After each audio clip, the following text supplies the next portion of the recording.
Good afternoon, guys. How are you doing? I hope you are all very, very well and healthy, which is the most important thing. I would like to thank you for all the work you are doing these days.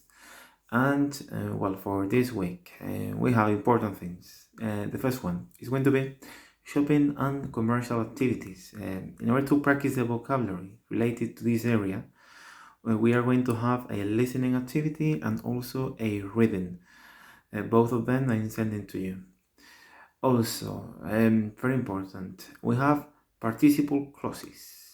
Participle clauses are normally used in formal writing and also to be more economic in our language.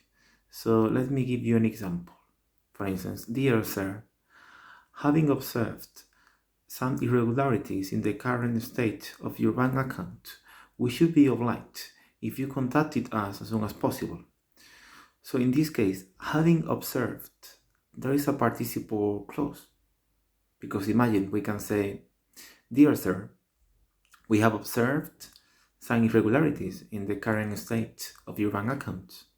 But we can also say, dear sir, having observed some irregularities.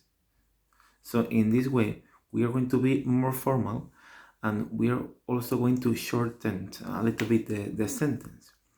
So if we have having observed, in this case we have a past participle, observed, and also the ing form in the beginning, having ing form and observed the past participle. So we have a perfect participle clause. Okay?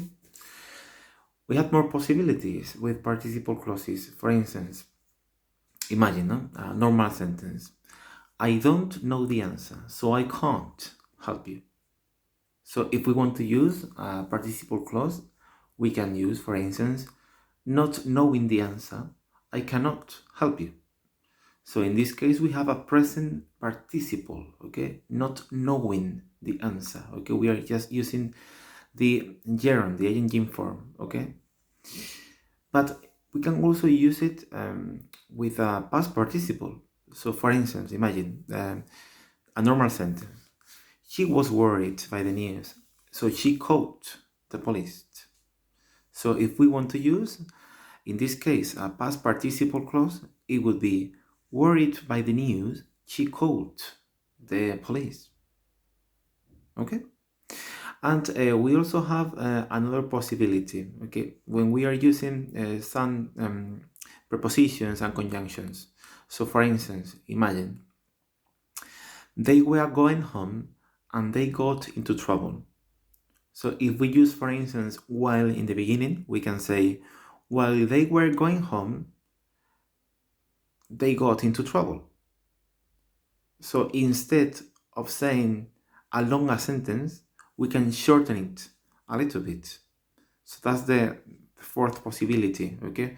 We have as I said before, we can have the perfect participle, the present participle, the past participle, and also participle clauses used with different conjunctions. Also, in spite of, for instance, in spite of telling him the truth, he told him another thing, okay? So that's another possibility. So in order to practice with this, I'm sending you also some grammar exercises. So once again, if you have any question, please let me know. Thank you for everything and see you around. Bye bye, guys.